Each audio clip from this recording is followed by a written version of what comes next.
ក្តៅហើយឯពេលនេះសម្ដេចហ៊ុនសែនស្នើសុំស្ត្រីយកប្តីពីរឲ្យចេញបកស្រាយសម្ដេចហ៊ុនសែនបានមានប្រសាសន៍យប់ថ្ងៃទី23ខែមករាឆ្នាំ2021យ៉ាងដូចនេះថាថ្ងៃនេះខ្ញុំសូមបង្ហាញនៅអារម្មណ៍បុគ្គលដែលមិនពាំងប៉ានជាមួយការងាររបស់រដ្ឋនោះឡើយអ្វីដែលខ្ញុំចង់និយាយគឺតាក់ទងជាមួយស្ត្រីម្នាក់យកប្តីពីរក្នុងពេលតែមួយនិងរស់នៅជាមួយគ្នាជិះរថយន្តហូបបាយជាមួយគ្នាធ្វើការជាមួយគ្នាតែខ្ញុំមិនច្បាស់ថានៅលើគ្រែជាមួយគ្នានោះទេរូបភាពទាំងអស់នេះត្រូវបានចែកចាយលើបណ្ដាញសង្គមយ៉ាងទូលំទូលាយតើស្ត្រីម្នាក់នេះយកប្តីពីរនាក់ពិតប្រាកដឬជាការសម្ដែងដើម្បីទាក់ទាញអ្នកមើលប្រសិនបើគាត់យកប្តីពីរនាក់ពិតប្រាកដហើយរស់នៅជាមួយគ្នាចែកវេនគ្នារួមភេទគាត់ជាស្ត្រីដ៏មហិមានិងជាស្ត្រីដែលបំផ្លាញប្រពៃណីស្ត្រីខ្មែរដែលខ្លាំងបំផុតក្នុងសម័យទំនើបក្រោយរបបប៉ុលពតបុរសមានប្រពន្ធពីរឬលួចមានស្រីខំលួចលាក់ខ្លាចប្រពន្ធឆ្លោះគ្នាផងខ្លាចច្បាប់ផងខ្លាចប្រពន្ធដឹងផងព្រមទាំងរដ្ឋធម្មនុញ្ញចែងថាប្តីមួយប្រពន្ធមួយផងសូមបងប្អូនឬសាមីខ្លួនជួយបំភ្លឺរឿងនេះផងប្រសិនបើអាចធ្វើទៅបាននៃក្រិនបាន20លានពីសម្ដេចហ៊ុនសែនតារាកំប្លែងទូតល្អិតលោកទេសុកជុនហៅនៃក្រិនដែលមានជំងឺធ្ងន់ត្រូវមេរោគ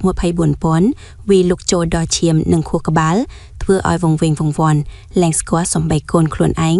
និងត្រូវក្រុមគ្រូពេទ្យជំនាញធ្វើរោគវិនិច្ឆ័យឃើញថាមានជំងឺរលាកស្រាំខួរក្បាលនោះពេលនេះបានមានការចងចាំឡើងវិញខ្លះៗហើយបន្តពីសម្ដេចហ៊ុនសែនប្រមុខរដ្ឋស្ដីទីនិងសម្ដេចគតិប្រថាបណ្ឌិតប៊ុនរ៉ានីហ៊ុនសែនប្រធានកាកបាទក្រហមកម្ពុជាជួយឧបត្ថម្ភជាបាលចំនួន20លានរៀលតារាសម្ដែងលោក Savin Philip នៅព្រឹកថ្ងៃទី16ខែមិនិនាឆ្នាំ2026បានបង្ហោះវីដេអូនៅលើទំព័របណ្ដាញសង្គម Facebook ផ្ទាល់ខ្លួនរបស់លោកបង្ហាញពីស្ថានភាពតារាកំប្លែងនីក្រិនដែលកំពុងទទួលការព្យាបាលនៅមន្ទីរពេទ្យកាល់ម៉ែតដែលពេលនេះសុខភាពនីក្រិនកំពុងមានភាពប្រសើរឡើងវិញបន្តិចម្ដងហើយដោយនីក្រិនចាប់ផ្ដើមមានការចងចាំឡើងវិញខ្លះៗហើយតាមរយៈវីដេអូនោះលោក Savin Philip បានសន្ទនាជាមួយនីក្រិនដែលកំពុងអង្គុយលើគ្រែពេទ្យដោយមានទឹកមុខស្រស់ស្រាយជាងមុននិងបង្ហាញពីការចងចាំឡើងវិញដោយនីក្រិនបានបញ្ជាក់ថាស្គាល់លោក Savin Philip ដែលតែងតែជួយនាយរហូតដោយឡែកនៅព្រឹកថ្ងៃដដែលនោះដែរលោក Savin Philip បានបញ្ជាក់ថានីក្រិនទទួលបានថវិកាឧបត្ថម្ភពីសម្ដេចតេជោហ៊ុនសែននិងសម្ដេចប៊ុនរ៉ានីចំនួន20លានរៀលព្រឹកនេះគាត់ប្រាប់ខ្លួនថាគាត់មានអារម្មណ៍ថានឹកឪពុកគាត់ខ្លាំងដែលកំពុងឈឺធ្ងន់នៅឯស្រុកគាត់មិនទាន់ដឹងទេថាពេលនេះឪពុកគាត់បានចែកឋានបាត់ហើយចំណែកតារាកំប្លែងស្រីអ្នកនាងព្រាមព្រៃដែលជាអតីតមិត្តរួមក្រុមក្នុងក្រុមកំប្លែងនីគុយដែលជាអ្នកជួយមើលថែនីក្រិននៅមន្ទីរពេទ្យកាល់ម៉ែតកាលពីរសៀលថ្ងៃទី15ខែមិនិនាឆ្នាំ2025បានបង្ហោះវីដេអូបង្ហាញពីស្ថានភាពនីក្រិនដោយភ្ជាប់ជាមួយនឹងសំណេរថាស្ថានភាពបងក្រិននីក្រិនបាត់ដំបងព្រឹកនេះបានប្រសើរច្រើនគាត់ចងចាំបានគួរសមហើយបងប្អូនប៉ុន្តែពួកខ្ញុំនៅមិនទាន់ប្រាប់ពីការស្លាប់របស់ឪពុកគាត់ទេតាមជំរាបវីដេអូនោះនីក្រិនបានរៀបរាប់ពីស្ថានភាពជំងឺរបស់ខ្លួនថាថ្ងៃនេះរៀងក្រនបាគ្រាន់តែងាកឆ្វេងងាកស្ដាំខ្លាំងអត់ទាន់បានរៀងវិលអាឡ័យចាំបានខ្លះតែពីមុនមកចាំអត់បានទេដំបងក្តៅខ្លួនមួយថ្ងៃបន្ទាប់មកទៅជាឈឺធ្មេញដល់ឈឺធ្មេញទៅជាដល់ត្រចៀកមានអារម្មណ៍ដូចមានអីសើមដល់ទៅពេទ្យប្រាប់ថាមានឈាមពងបែកនៅត្រចៀកបន្ទាប់មកទៀតចាប់ផ្ដើមឈឺក្បាលម៉ងឈឺក្បាលឈឺម្ដងតិចឈឺបាត់ដល់យូរមួយថ្ងៃទៀតឈឺខ្លាំងដល់ថ្ងៃចុងក្រោយទ្រាំអត់បានម៉ងបានដឹកទៅពេទ្យហើយពេលបងហ្វីលីបទៅនឹងមើលគាត់ស្គាល់តែនីអ៊ីអត់បានតែចាប់ពីដឹកតាមឡានពេទ្យជាងពីបាត់ដំបងមកកាល់ម៉ែតគឺលែងដឹងលែងចាំអីទាំងអស់តែម្ដងវងវែងបណ្ដោយតែខ្លួនឯងអត់ចាំផងចាំថាមុននឹងចេញពីឧដុង្គនាំកូនយកមកវេគីហើយប៉ុន្មានថ្ងៃហ្នឹងអត់បានដេកហត់ពេកដល់ចឹងទៅយកកូនមកដល់ផ្ទះចាប់ផ្ដើមឈឺបណ្ដោយនិយាយទៅពេលមកពេទ្យកាល់ម៉ែតនេះគឺអត់ចាំអីបានទាំងអស់ទើបតែព្រឹកនេះថ្ងៃទី15ខែមិនិនាឆ្នាំ2029ទើបចាំបានច្រើនគួររំលឹកថាតារាកំប្លែងមេតុតល្អិត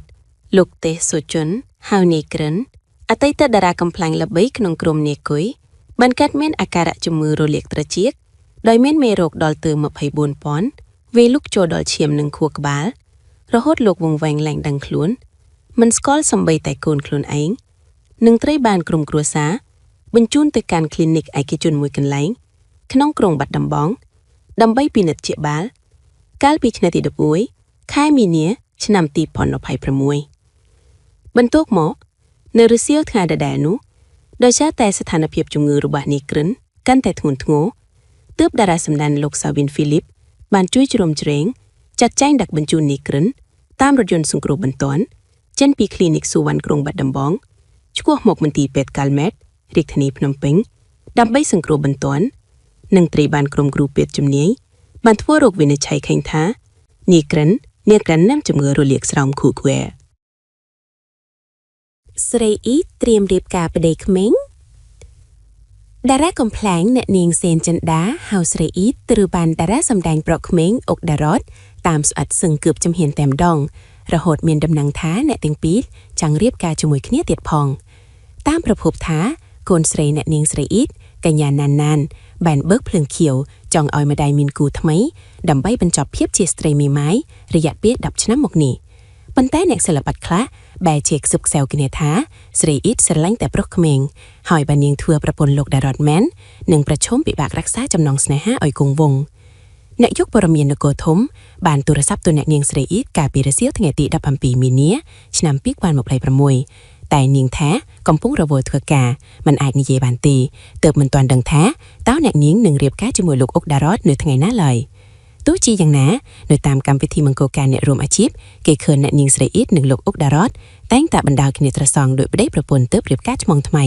តែនាងបាយជីមិនទទួលស្គាល់រឿងគេសង្ស័យថាកំពុងបង្កាត់ភ្លើងស្នេហាជាមួយគ្នានោះទៅវិញគួររំលឹកថាអ្នកនាងស្រីអ៊ីតបានចែកផ្លូវអតីតប្តីលោកលេងប៊ុនហ៊ុនកាលពីឆ្នាំ2016ហើយអ្វីដែលនាងឈឺចាប់ណែនក្នុងឱរ៉ានោះគឺអតីតប្តីបានរៀបការប្រពន្ធថ្មីជាអ្នករស់នៅក្នុងភូមិជាមួយនាងតែម្ដងស្រីអ៊ីតអាយុ45ឆ្នាំដែលបានលែងប្តីជាគ្រូបង្រៀននៅវិទ្យាល័យមួយក្នុងខេត្តកំពង់ស្ពឺកាលពីខែមករាឆ្នាំ2016បានប្រគល់ទ្រព្យសម្បត្តិទាំងអស់ទៅឲ្យអតីតប្តីជាធ្នូបានសិទ្ធិគ្រប់គ្រងកូនស្រីសម្រាប់ចិត្តនាងងាស្រីណានហៅណានដែលពេលនេះមានវ័យ22ឆ្នាំទៅហើយ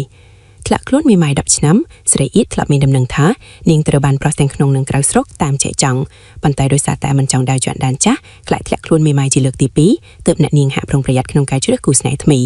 ប៉ុន្តែពេលនេះបែរជាត្រូវគេផ្លែផ្កាឲ្យនាងថាស្រឡាញ់តែប្រុសក្មេងហើយបាននាងព្រមរៀបការជាមួយលោកអុកដារ៉តមែននោះប្តីនាងអាយុប្អូនដល់តូចជាង10ឆ្នាំឯណោះស្រីអ៊ីតបានបណ្ដុះកូនស្រីណានឲ្យដើរតាមគន្លងនាងដែរពលគឺកូនស្រីជាសម្ដែងនិងលេងកំ pl ែងហើយមុននេះនាងប្រាប់អ្នកយកព័ត៌មានយើងថាគាំទ្រកូនស្រីឲ្យធ្វើជាតារាចម្រៀងអាជីពទៀតផងប៉ុន្តែនាងថាអាជីពកាត់សក់តាមកម្មវិធីមង្គលការរបស់នាងតាំងពីផ្ទុះសង្គ្រាមថៃឈ្លានពានកម្ពុជាមកមិនសូវមកម៉ាញឹកដូចមុនទេតែនាងបានចេញថតឈុតកំ pl ែងខ្លីៗ short film ឲ្យក្រុមហ៊ុនមួយជាប្រចាំស្រីអ៊ីបថែមទាំងបង្ហើបថាបញ្ហាគូស្រករកូនស្រីនាងសូមផ្ដល់សិទ្ធិឲ្យកូនជ្រើសរើសដោយខ្លួនឯងតែនាងនៅមើលនិងគាំទ្រពីខាងក្រោយជានិច្ចនាងជឿជាក់លើកម្មផលថាកូនស្រីយកប្តីបានល្អឬមិនល្អយ៉ាងណានោះនៅលើបុណ្យដែលនាងបានសាងប្រភពថាប្រសិនបើស្រីអ៊ីតដឹកដៃប្រុសរូបសង្ហាលោកអុកដារ៉តរៀបការមែននោះដំណឹងកាលពីឆ្នាំ2016ដែលគេសង្ស័យថាលោកស្រឡាញ់ភេទដូចគ្នានោះកាន់តែជ្រះស្រឡះអស់ជាមិនខានព្រោះកាលនោះទោះជាលោកបានបដិសេធយ៉ាងណាអ្នកខ្លះនៅតែសង្ស័យថាលោកគ្មានអារម្មណ៍ជាមួយស្រីភេទយ៉ាងណាតាមព័ត៌មានថាស្រីអ៊ីតមានលក្ខខណ្ឌពិសេសចំពោះប្រុសដែលចង់ធ្វើប្តីនាងគឺទាល់តែបុរសនោះស្រឡាញ់កូនស្រីនាងដោយកូនបង្កើតរបស់គេដែរនោះទើបនាងអូខេ